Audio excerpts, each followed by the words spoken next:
جايبه لكم اهم 3 حاجات بتسالوا عنهم، نجيبهم ولا ما نجيبهمش؟ اول واهم حاجه بالنسبه لي هي البيبي نست. البيبي نست دي بالنسبه لنا مش فلوس مرميه على الارض نهائي، بالعكس انت هتحتاجيها جدا. طول ما انت واقفه في المطبخ انت حاطه البيبي فيها وسايباه جنبك ومش قلقانه ان هو لو اتحرك يقع منها او يحصل له حاجه. لو انت مثلا قاعده وفي معاكي ضيوف او في حاجه انت مقعداه في البيبي نست وسايباه، مش ملزمه ان في حد طول ما انتوا قاعدين يبقى حد شايله او كده. ممكن جدا برضو وانت سايباه على السرير لو هو بدا يتحرك شويه بيتقلب او كده، حطيتيه في البيبي نست انت هتبقي مطمنه عليه. وبتكبر بتقدري توسعيها لحد ما بتوصل معاكي للحجم ده. يعني انت كل ما البيبي يكبر معاكي كل ما بتقدري توسعيها له او تضميها عليه.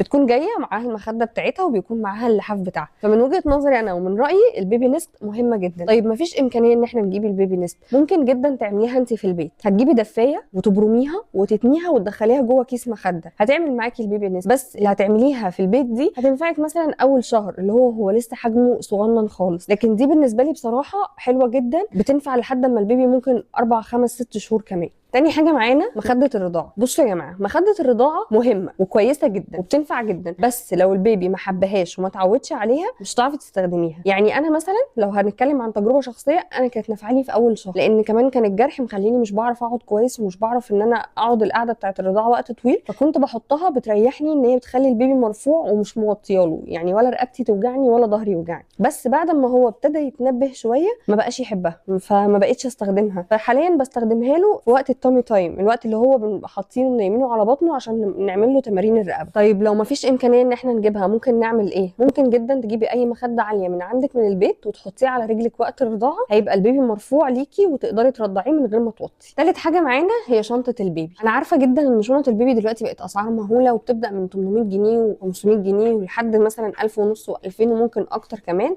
ففي ناس بتضغط على نفسها وتضطر ان هي تجيبها. عايزه اقول لك ان هي مهمه بتحتاجيها في كل خروجه عشان خاطر هي بيبقى فيها فتحات تخزين كتير وبتساعدك، بس انت ممكن جدا تستبدليها باي حاجه تانية. ممكن اي شنطه ظهر كبيره تستبدليها بيها وتقضي معاكي الغرض وهتلمي فيها حاجه البيبي ومش هيبقى فيها مشكله. وفي شنطه تانية هوريها لكم برده ممكن جدا انت تجيبيها، سعرها كويس جدا وفيها اماكن تخزين كتيره جدا. بصوا يا جماعه الشنطه اهي، الشنطه دي بتكبر، تقدري ان انت تكبري حجمها